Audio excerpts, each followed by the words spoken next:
Yeah, we are right on time. So for your information, this session will be recorded and made publicly available, like most of the other sessions delivered during this conference. It's a great pleasure for me to introduce you to Lianne MANTLA LOOK. She and I did have a great conversation before. I know what a great speaker she is and what a great advocate she is. So I can't wait to listen to you one more, Lianne. So please go ahead and introduce yourself to our participants, please. Hi, Sovtab. Thanks for having me. And yeah, thanks again for having me on your podcast. Hi, everyone. I'm Lianne MANTLA LOOK. I'm coming to you from Yellowknife, Northwest Territories. Not sure if anyone from there has been here. And Sovtab actually, her organization found me because I am a stomach cancer survivor. And I'm also First Nations, and I am a registered nurse. Wow. There's a lot there. So you have seen both sides of the coin, if I may say, being both a healthcare provider and being affected by cancer. So we have a lot to learn from you because your perspective is maybe a little bit unique when compared to many of the folks out there. So, Lianne, I know you're a great, great advocate, and we are really going to focus on self-advocacy, role of advocacy today, because I think you are going to be an awesome role model for other patients, including myself. I'm not a cancer patient, but I now realize I have to advocate for for myself in the clinic. So can we start? Can you share a little bit about your story and self-advocacy to the level that you are comfortable of? Yes, of course. I have shared this, a little bit of this previously in other works that I've done in other conferences. So 10 years ago, when I was 34, I was diagnosed with stage 1 stomach cancer. But the year leading up to my diagnosis was really difficult for me in terms of trying to get testing to find out exactly what it was that was wrong with me. I've had some changes with my digestive system that I knew were unusual for someone my age. My doctor, was great at trying to help me figure this whole thing out. He recommended changes in diet, increasing my exercise. I was already doing all of those things, but we made further changes. I consulted a nutritionist just because it was difficult to get in to see a dietitian, but that was fine. Made changes based on her recommendations. I took medication, but still things weren't working, I guess. And then my doctor ordered a fit test because he wanted me to have a colonoscopy. But he knew that with the way that the referral process was going, that they wouldn't consider me for a colonoscopy just based on my symptoms. So I did the fit test, and of the 3 samples, 1 came back positive. And even so, my referral to see general surgery to get the colonoscopy, my referral was denied. And the reason that was given to my doctor was that I was too young for colon cancer and that my test was likely wrong because I performed it incorrectly. I mean, as a registered nurse, I know how to do these tests. I've done them in hospital, I've done them in clinics, I've done them for people. So it's not that I didn't know how to do it. But that was their rationale, and therefore my general surgery consult didn't happen.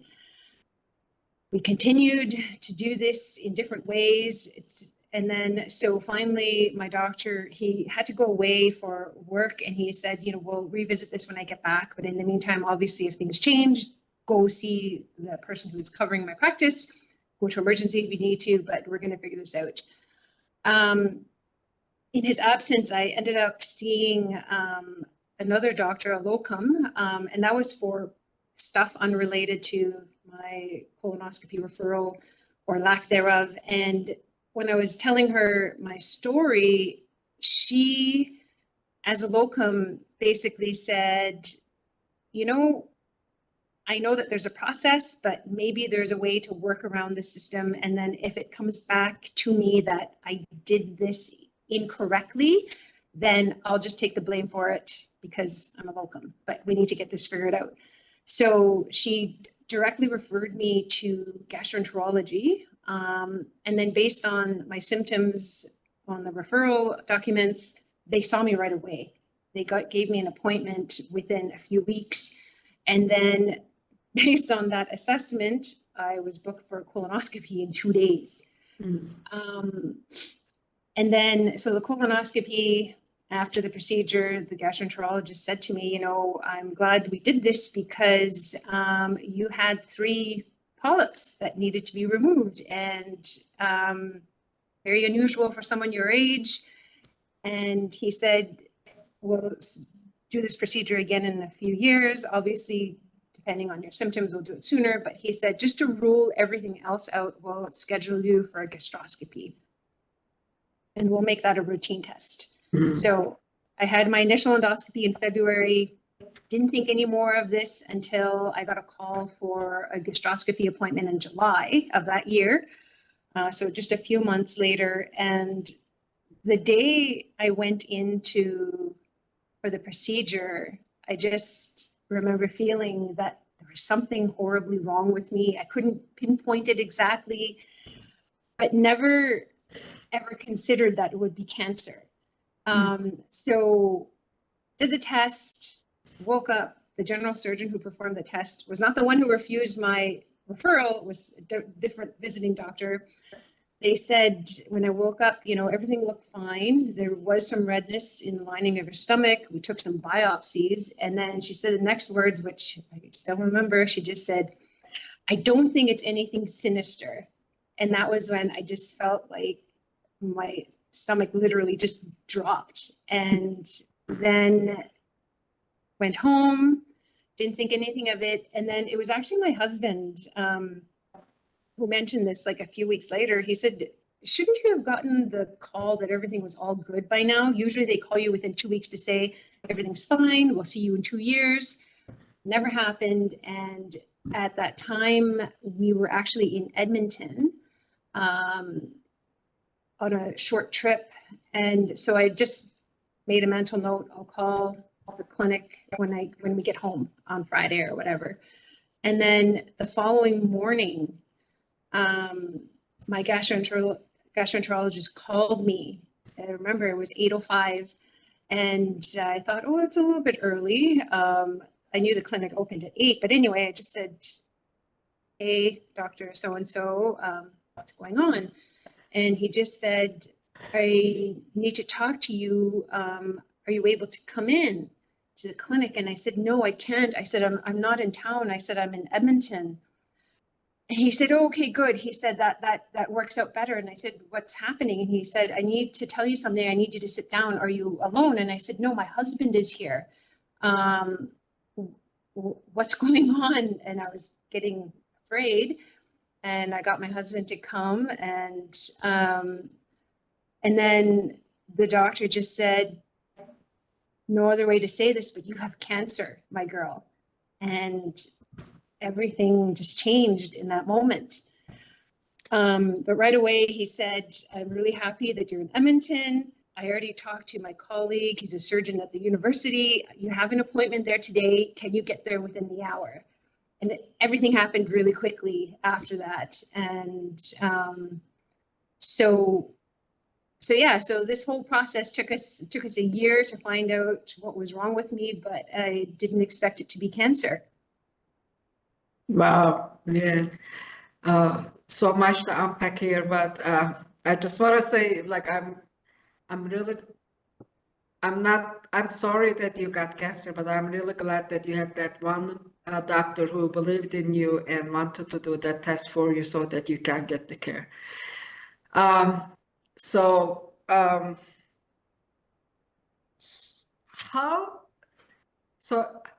back to, so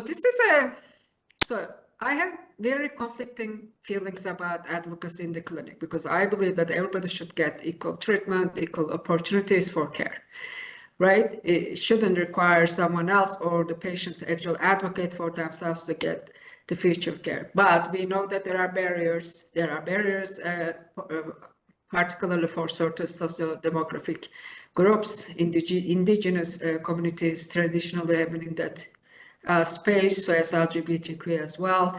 You know, there are others. So this is really sad. And I want to just say that, you know, it's really sad that anybody needs to advocate for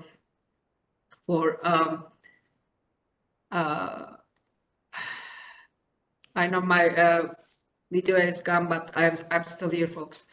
So I think it's really sad that we really need to advocate, ask for better care for some reason. But I also want to say that I am learning how important that is. Your case also tell us this, right? So can you tell us a little bit more about how you practically advocated for yourself to get this test done and get the diagnosis? Sorry, can you just repeat your question? Sorry, yes. So we are talking about self-advocacy, right? So I know you are an advocate, you self-advocated in the clinic to get diagnostic tests and so on. So, but in practice, how does this advocacy look like? Because people like me, you know, as I said, like some people are not into advocacy because they don't think it's necessary, but we do now understand that it's actually a necessary part. How can, for example, someone like me goes to, you know, clinic and advocate for themselves? How does it look like in practice? I mean, like you said, you know, everyone should be getting equal access to care, and you shouldn't have to fight so hard to get the care that you deserve. Like in my case, even as a healthcare provider who knows how the system works, like it still took that length of time to get the referral that I needed. So getting the doctor's appointment wasn't the issue. It was just getting the referral beyond the doctor's office, right? So I couldn't even tell you or give you advice about how to do this, except that I think you need to be unrelenting. I know that for marginalized populations, such as the Indigenous community, and I see this firsthand, I know that there's a lot of distrust in the system because, again, as marginalized people, people experience a lot of I don't want to say a lot of inadequate care, but they have received inadequate care in the system, so therefore they don't want to experience this again. And I think that putting the responsibility on just the system itself is not going to work because people fall through the cracks. Yeah. You know, follow-up referrals fall through the cracks. Yeah. And so I think that you just definitely need to like advocate for yourself to your full capabilities, or else you can get somebody on your side, somebody maybe like me who knows how the system works. And again, I know it's not supposed to be that way, but this is unfortunately how it is. Yeah. Like for me, as you know, as I said, how it all worked out. My primary physician was incredible. We did all the stuff we were supposed to do in the right way.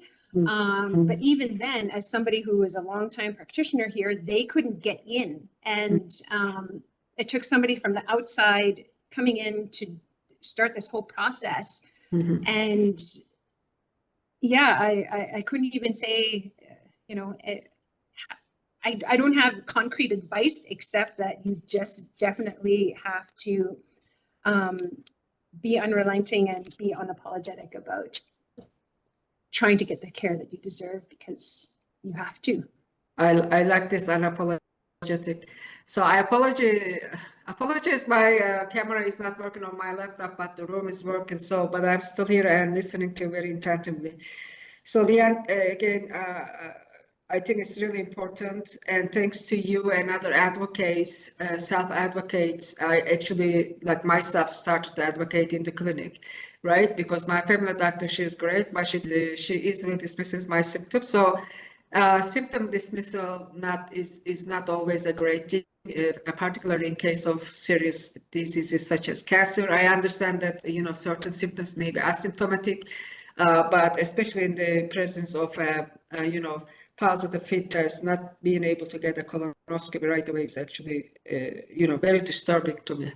So I'm glad that you Yes. were able to, yeah, very disturbing. So I'm glad you were able to get the care you deserved.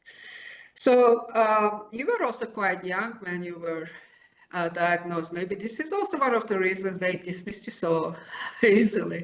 Well, I mean, the surgeon said to my doctor, Lianne is too young for cancer.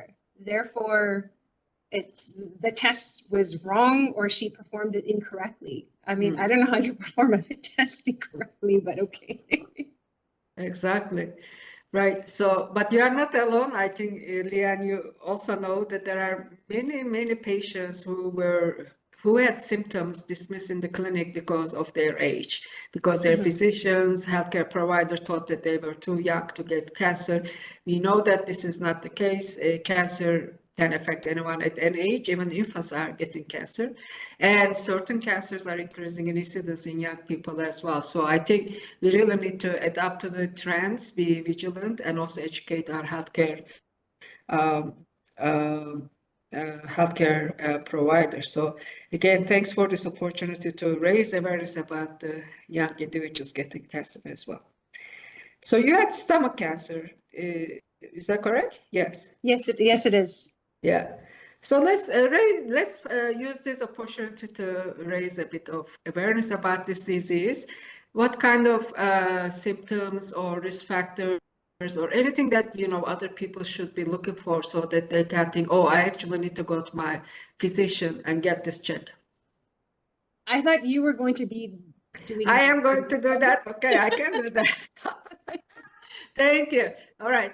So, folks, I'm looking at the Canadian Cancer Society's website, and they have some information about risk for stomach cancer. So, they list a number of risk factors. Risk factors means they increase your risk of developing cancer, but it doesn't mean that they are the only one. There are maybe multiple risk factors, or even though you have these risk factors, it doesn't mean that you are going to develop cancer. But I can tell you certain infections, such as H. pylori, which is a bacteria, this infection of the epithelial lining of the stomach can increase gastric cancer or stomach cancer risk.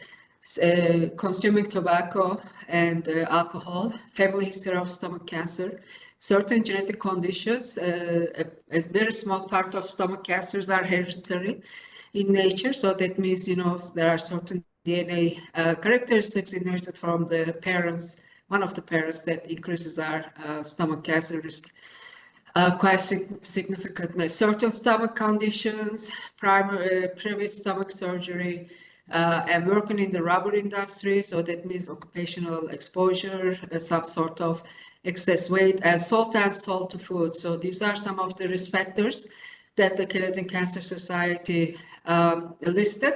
Again, there may be one, there may be multiple. You may be exposed to those, you may have the genetic predisposition, but I believe, I think, don't quote me, but I think it doesn't mean that you are going to develop this disease. Nevertheless, please continue to protect yourself. And in terms of statistics, again, I'm looking at the Canadian Cancer Statistics 2023 report. In terms of incidence, it's the 12th in men and 17th in women. So annually, we get around 4,150 individuals diagnosed with stomach cancer every year in Canada. And in terms of mortality, it's the 12th. So almost 2,000 people die every year in Canada because of stomach cancer. So, this is 2,000 too many people. So these are some of the scientific facts according to the Canadian Cancer Society that we are happy to share. Hopefully, this is some sort of beneficial information for you. All right. So, Lianne, going back to you, we talk about, importance of self-advocacy, importance of, healthcare providers' attitude towards symptoms in young individuals, dismissal of symptoms sometimes in the young individuals that we do see. And we also talk about the stomach cancer risk factors and some of the incidence and mortality rates. Now, you're a long-term survivor of this cancer. So you actually, give a message of hope to many people out there. Do you wanna talk a little bit about how you inspire others, or whether you feel like you inspire others? I don't know if I inspire others, or even I personally don't feel that way. Okay. I know that. Can I talk a little bit about how how things kind of changed from going from healthcare provider to nurse? Yeah, yeah. So yeah, so when I had to have my surgery, I had to leave home and go to Edmonton, and my husband and I had to live there for a month during my surgery and my recovery.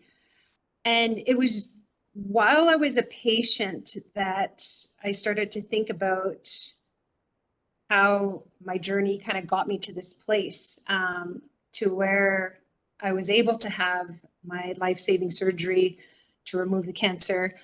And then I started to think, because as an Indigenous person, I am bilingual. I still speak my first language of Quechua, and my mother was one of the people who was with me during my initial recovery from surgery, as well as one of my aunts, and they also still speak my language.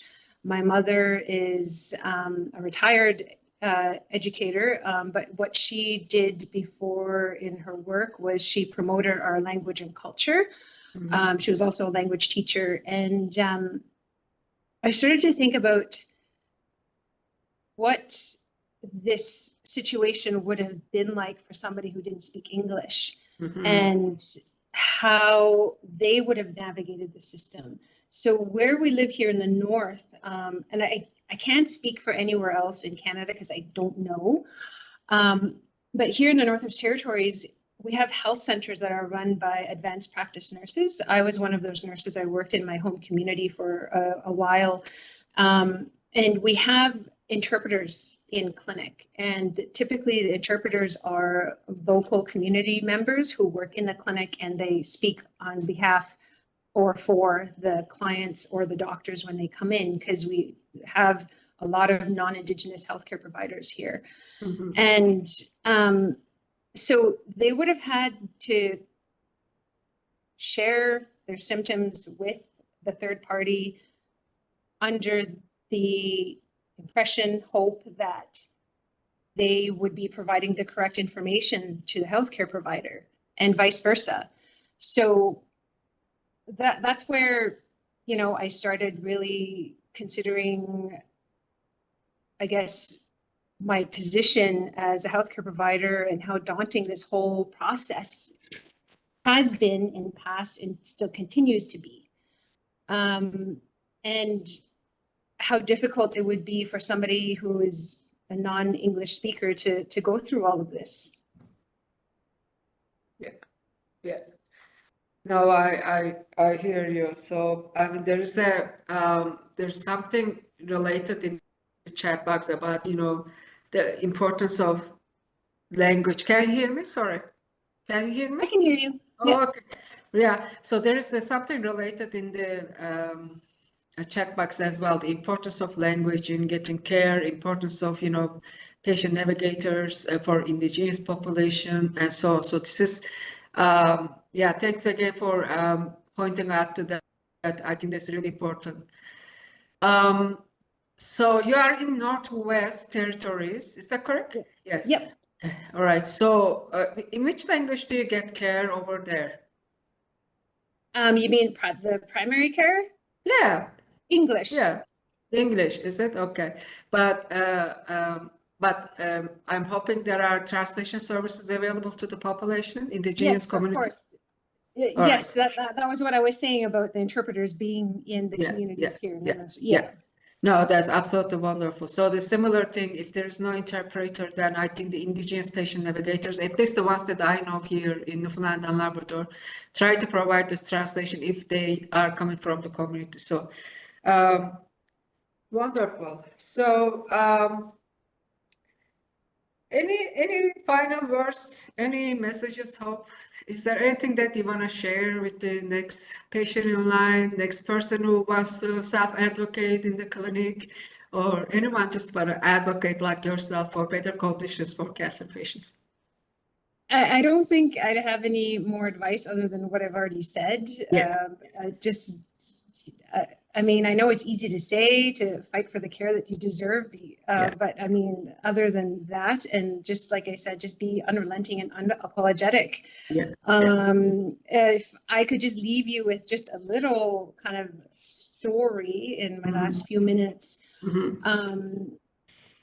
there's a common theme that I heard while I was working in the community, and it's that, like I mentioned before, about the lack of trust in the healthcare system due to history, the history of residential schools.